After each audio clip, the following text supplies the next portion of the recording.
Сәлеметсіздер ме? Бұл HTML CSS JS сабақтарының 32-ші бөлімі. Бүгінгі бөлімде біз JavaScript-ке кіріспе жайлы айтып кететін боламыз. Егер де біз сайтымызды запускать етіп қарайтын болсақ, F1-ді бассақ, Open серверді қосайық. Бізде сайтымыз барлығы дайын. Мен мысал ретінде бұл сайт негізі қарапайым сайт болған соң, негізі біз JavaScript бұл жерде өте аз пайдаланады. То есть біздің сайт үшін мысалы қараңыздар, біз меню үшін ғана пайдалана аламыз. И дальше мынандай бір байланыста ғана мына жерде ғана пайдалана аламыз. То есть мысалға бір валидация істеуіміз керек осы жерде. И дальше басқа жерлерде ол вряд ли пайдаланады деп ойлаймын. То есть бүкіл сайттың ішінде. Өйткені бұл әшейін қарапайым сайт визитка болғандықтан аса күрделі ештеңе жоқ шығады. Бірақ сонда да мен JavaScript-ті толық түсіндіретін боламын. То есть сіздер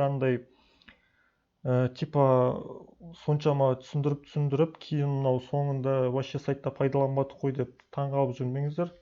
Өйткені біздің сайт просто қарапайым сайт, бұл өте оңай, бұндай начальный уровень дейді ғой, бұндай.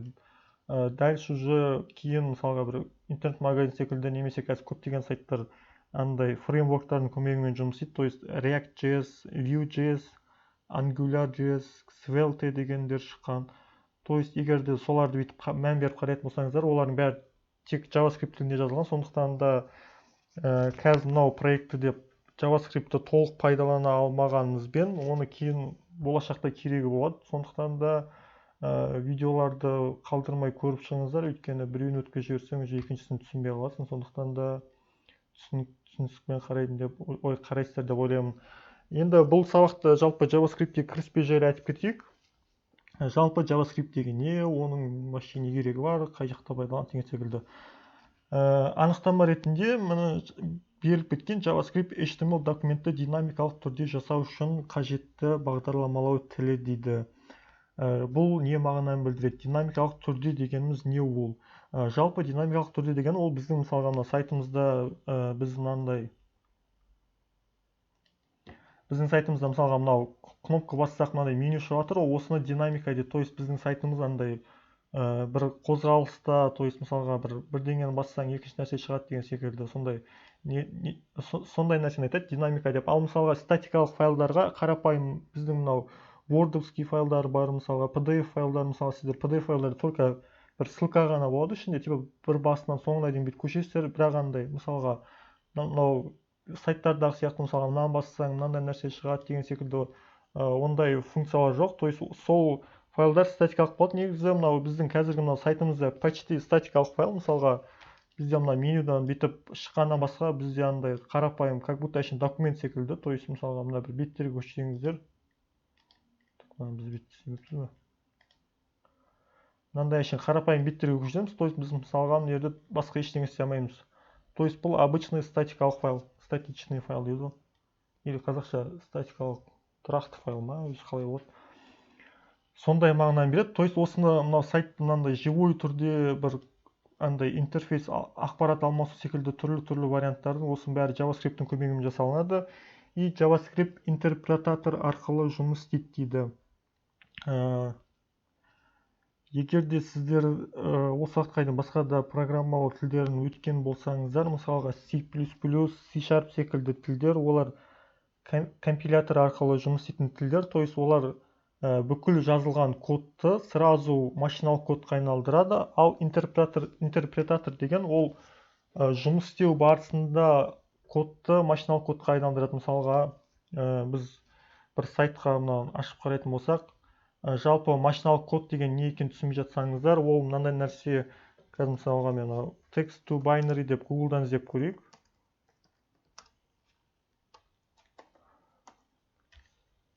И осы жерде мынандай бірінші тұрған rapid tables дегеннен көре салайық. Мысалға осы жерге қазір бүйтіп жазсаңыздар, қалайсың деп. И осыны конвертировать ететін болсақ, бізде мынандай цифрлар ғана шығады. Мысалға мына жерде қарап тұрсаңыздар, только 1 мен 0 ғана бар. Бұл жалпы не мағына береді дейтін болсаңыз, бізде кез келген электронды құрылғы, сіздің ноутбугыңыз, ол компьютеріңізде мүмкін, смартфоныңызда қазір электричествомен жұмыс істейді, микроволновка, стиральный машина, барлығы осы электричествомен жұмыс етеді. То есть электричествоның только екі ақ состояниесі бар. То есть ол екі түрлі ғана күйде болады. То есть ол электричество бар и электричество жоқ деген. То есть бар и жоқ. Осы бар мен жоқты, барды бір деген санмен алады да, нөлді жоқ деген санмен алады. То есть нөл бар жерде электричество жоқ деген білдіреді. То есть процессорлар осындай нәрсенің көмегімен жұмыс істейді. Сондықтан да интерпретатор мынау біздің мысалға мынау JavaScriptте жазылған кодты, бізде мысалы қазір мына адамдар түсінетін тілде жазылған код қой, ол осындай мынандай машиналық кодқа айналып шығады. Бұл жалпы әшейін қарапайым жалпы түсініктеме ретінде айтып жатыр. Негізі бұның жұмыс істеу вообще қиын нәрсе. Ол андай қазір бірінші сен кодыңды бір Windows-тың несіне айналдырады, в общем, ары қарай бір процессорларға бір инструкция деген нәрселер бар. В общем, одан кейін барып қана машиналық кодқа айналдырады. Сондықтан да мен мынаны әшейін қарапайым қысқаша мысал ретінде ғана айтып кеттім. Негізі ол өте қиын. И мына жерде қарайтын болсаңыздар, бізде мына жерде қазір қараңыздар 8-ақ па 9-ақ еді, бірақ мына жақта неге одан да көп сандар шықты деп ойлайтын болсаңыздар, просто мынау біздің жазуымыз қазақ тілінде жазылғандықтан жерде мынандай нелер пайдаланады, чарсет кодировка осындай UTF-8 деген пайдаланады, өйткені бізде тіліміз қазақ тілінде жазылғандықтан.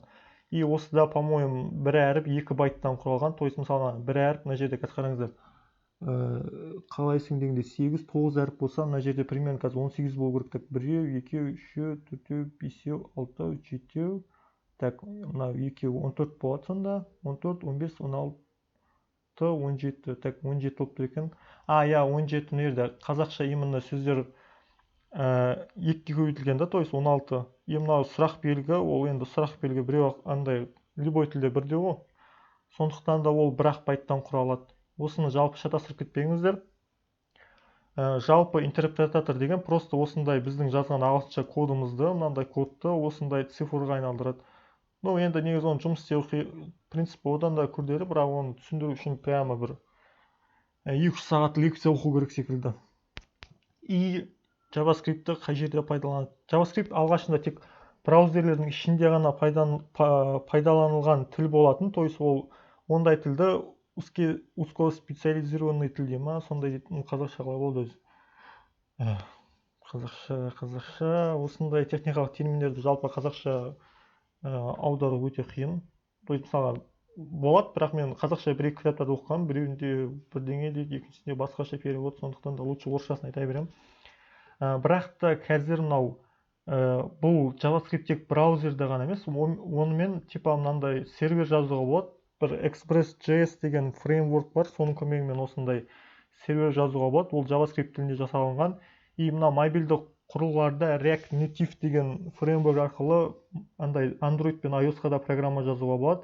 И компьютерге, по-моему, Electron.js деген көмегімен ба сондай программа жазуға болады. Егер де қазір қараңыздар, Electron.js іздейтін болсаңыздар, и осыны ашып қараңыздар, осы жерде мынандай бір несі бар. Қараңыздар, Visual Studio Code, то есть мысалға біздің пайдаланып жүрген Visual Studio Code осы Electron.js-ның көмегімен жасалған. Міне қараңыздар, приложение, которое любит пользоваться, созданное с помощью Electron.js деген міне Visual Studio Code осының арқасында жасалған. Міне Twitch, Slack дегенді может білген шығарсыздар. Осының барлығы осы әшейін қарапайым JavaScript-дің кодымен жазалған. Сондықтан да JavaScript қазір өте үлкен рөл ойнайды, то есть программа жасауда жалпы. И JavaScript-пен мүмкіндіктері, ол JavaScript қолдану ортасына байланысты мүмкіндіктері әртүрлі болады. Мысалға Node.js арқылы, қазір Node.js деген интерпретатор бар. Сол арқылы, мысалға мына жәндегі Electron.js дегендер осы интерпретатордың көмегімен жұмыс істейді. Интерпретатор емес, қазір ол уже платформа деп есептесек болады. Өйткені оның мүмкіндігі жай ғана интерпретатор ғана емес, одан да бөлек мүмкіндіктері көп. Жалпы осының барлығы, қазір қараңыздар, мына жерде, по-моему, астына кодтарын жазып қойған. Мына npm install деген нәрсе, осы жердегі мына npm деген Node Package Manager дегеннің қысқартылған түрі, аббревиатурасы. И осы Node.js-тің как бы бір бөлігі ретінде пайдалансақ болады. То есть сол Node.js-тің бір программасы жалпы. Сондықтан да Node.js қазір осы мынау кез келген құрылғыларға программа жазу осы Node.js-дің арқасында пайда болды. Оған дейін JS только браузердің ішінде ғана орындалатын еді. Мына жерде жазып қойғам. И келесі айтып кететін нәрсе бізде интерпретатор жайлы жалпы түсініп кетейік. Жалпы жаңағыдей айтып кеткендей, ол JavaScript-те жазылған кодты компьютер түсінетін машиналық кодқа түрлендіреді. И оны кейбір кездер движок деп те атайды. Мысалға түсінбей кейбір андай статьяларда, бір орысша статьяларда оқитын болсаңыздар, типа движок JavaScript деп па, сондай терминдер көп кездеседі. Сол кезде осы ненің движок деген жалпы сол интерпретатор деген мағынаны білдіреді. И мысалға қараңыздар, мынау Opera және Google Chrome'да JavaScript орындалады ғой. Солардың движогы V8 деп аталады. Firefox'тікі SpiderMonkey, и қалып кетті. И Safari деген Android'тың Android деп қойған, iPhone-ның браузерлері ғой, анау iPhone-дарда бір компас сияқты бір сурет тұрады, сол Safari-дің браузері осы Squirrelfish деген движоктың арқасында жұмыс істейді. То есть мысалға әрқайсысы әртүрлі осы жайлы жазып кетпеңіздер. И келесі айтып кететін нәрсе, бұл ECMAScript стандарты. Жалпы ECMAScript деген бұл жерде не қатысы бар десек, JavaScript-ке ең бірінші JavaScript осы ECMAScript-тің арқасында пайда болады. То есть бірінші ECMAScript дегеніміз жалпы ол стандарт. Егер стандарт деген сөзді түсінбейтін болсаңыздар, мысалға бізде үйде розеткамыз бәрімізде бірдей ғой, мысалға розетканы тығатын жерші, соның барлығы бірдей болып, то есть бүкіл жерде бірдей болғандықтан оны стандартный қылады. То есть сол стандарт арқылы жұмыс істейді. Мысалға біздің ноутбугымыз, компьютеріміздің клавиатураларына қарайтын болсаңыз, барлығында клавиатуранда әріптердің орналасу реті барлығында бірдей. Мысалға қазір уже мобильді құрылғылардың көбісі Type-C-ға көшіп жатыр, зарядчикке ше, мысалға солда сондай стандарттардың көмегімен арқасында жұмыс істейді. То есть мысалға сондай заң шығады, типа заң дегенде сондай осы стандарт бойынша осылай істеңдер деген секілді. И осы арқылы ECMAScript деген сол стандарт, и содан дальше JavaScript, JScript, ActionScript дегендер пайда болады. Бұл не үшін керек дейтін болсаңыздар, сіз ойланып қараңыздар, егер де мысалға біздің әртүрлі браузерде әртүрлі мысалға тіл пайдаланатын болса, мысалға сіздер ойланыңыздар, мысалға Google Chrome бір JavaScript-пен істесін да, ал бір Microsoft Edge секілді, бір ActionScript секілді, либо ішінде бір функциялар өзіне бір ерекше бір функциялар болып жүретін болса, сіз бір емес, бірнеше тілде үйренуіңіз керек болады. Мысалға кейіндерші, сол себепті де осындай стандарттар ондай нәрсе болмас үшін общий барлығына бірдей болсын деп, сондай заң дегенде правила сондайлар ұйымдастырады да. И сол ұйымның арқасында осындай JavaScript-тер барлық браузерде бірдей жұмыс істейтіні осының арқасында, осындай стандарттың арқасында. Бұл стандартты ECMA International деген ұйым стандартты шығарады. То есть ол, егер де осы ECMA International-ды интернеттен іздеп қарайтын болсаңыздар, ол жерде олар C# да сондай стандарт енгізген, одан бөлек бір Dart деген тілге де сондай стандарттар енгізген, сол үшін шатастырып жүрмеңіздер. И осы ECMAScript-тің стандартына байланысты JavaScript-тің версиялары да әртүрлі болады. Егер де мысалы қараңыздар, C#-тың версиялары там 7, 8, Python-ның версиялары 3.4, 3.4, 3.5, 3.6, 3.7 деген сияқты версиялар болатын болса, JavaScript-тің версиялары былай кетеді. ES, то есть ECMAScript деген E мен S-ті қысқартып алған, то есть ES5, ES6, ES7 деп сөйтіп шығады. Қазір, по-моему, соңғысы шыққан ES10 деген ба, сондай. Осы жақында шыққан 2019-да ма, 2020-да ма. Осыны ұмытып кетпеңіздер, өйткені мысалға ECMAScript, то есть JavaScript ES5 деген нәрседе оның алдындағы функциялар не поддерживается. То есть мысалға бізде қазір Android-тарымыздың қазір 12-ші версиялар шығып жатыр. То есть бұрынғы версияларында кейбір нәрселер жоқ еді, қазіргі версияларында бірақ олар бар. Сол секілді бұларда да JavaScript-тің версияларына неғұрлым жаңа болған сайын, соғұрлым жақсы болған дұрыс. И сол жайлы шатасып кетпеңіздер, оны кейін де айтып кететін боламын. И дальше келесі білу қажетті нәрсе, бұл консоль деп аталады. Жалпы консоль дегеніміз ол мынау нәрсе, жай ғана түсінбей тұрсаңыздар, мынау біз оның алдында да CSS-термен жұмыс істегенде бұны пайдаланғанбыз. F12-ні басасыздар, либо мынаяқтаяқ дополнительные инструменты разработчика деп ашып қарайтын болсаңыздар, міне осы жерде мына консул деп аталады. И JavaScript деп осы жерде де жазып тексере берсек болады. Мысалы console.log деймізде, осының ішіне типа hello world деп жазатын болып enter бассаңыздар, міне біздің мынау жазған JavaScript кодымыз орындалып тұр. И мына қараңыздар, мына virtual machine ба не емес, VM86 деген. Короче, түсініксіз, бұны пока. И мынау осы жердегі мына кодты жаздық, сол орындалды. Осы мына жерде, то есть JavaScript осы жерде жазып көре берсек болады. Одан бөлек мынандай нәрсе де бар. Қазір қараңыздар, мына source дегенге барамызда. Сіздерде қазір, по-моему, ештеңе ашылмау керек. И осы жерде мына JavaScript, и осының ішінде main.js дегенді ашып, и мына жерге мынандай көкпеңбек нәрсені қойып қойыпшы, и мынаны барып басатын болсақшы, одан кейін барып менюді басып қарайтын болсақ, и қараңыздар, менюді бассақ біздің кодымыз кеп мына жерге тірелді. То есть осы жердегі осындай жұмыспен, то есть осы экран арқылы біз мынау кодтың қалай орындалып жатқанын көрсек болады. Қараңыздар, мен кнопканың жанында басқан едім, мына менюдің кнопкасын. Сол кезде міне сразу мына жерге келіп лақтырды. То есть бізде міне мына код орындалып жатыр, басқалары пока орындалып жатқан жоқ деген мағынаны білдіреді. Қазір қараңыздар, төмен түсем.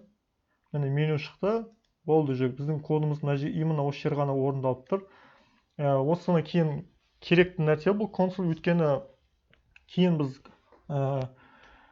код жазып, соны кодымыз дұрыс орындалып жатыр ма, или қате орындалып жатыр ма, именно кодымыздың қай жері орындалып жатыр, қалай орындалып жатыр, соның бәрін осы арқылы тексеретін боламыз. Сондықтан да осыны біліп алған дұрыс, өйткені кейін бекерден бір ошибка болып, соны таппай отырсаңыздар, осылай табуға болады.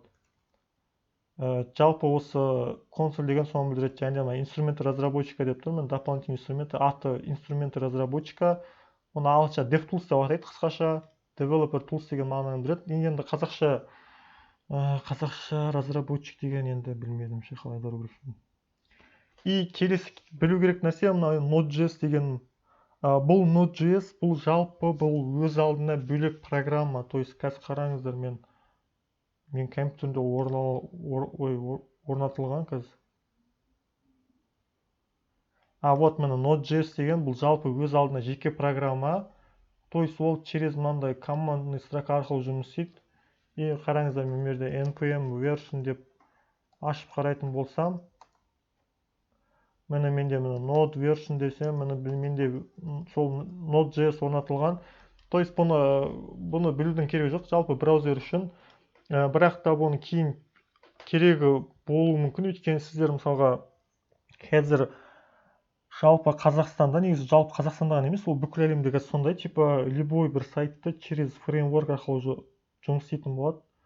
Мысалға қазір көбісі React.js, Vue.js, болмаса Angular.js деген фреймворктардың көмегімен жұмыс жасайды. Сіздер только JS-ті ғана білмей, то есть JavaScript-ті ғана білмей, одан бөлек сондай фреймворкты білулеріңіз керек. Жалпы негізі фреймворкты білу қатты қиын емес. Негізі осы JavaScript-ті жалпы түсінбасаңыздар, ары қарай түсіну де оңай. Ол фреймворктардың просто фреймворктар тура библиотека сияқты, как бы.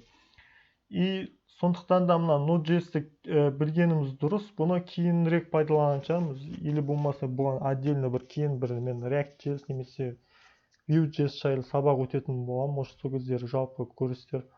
Пока білу керекті нәрселер осы ғана. Келесі сабақта жолыққанша сау болыңыздар.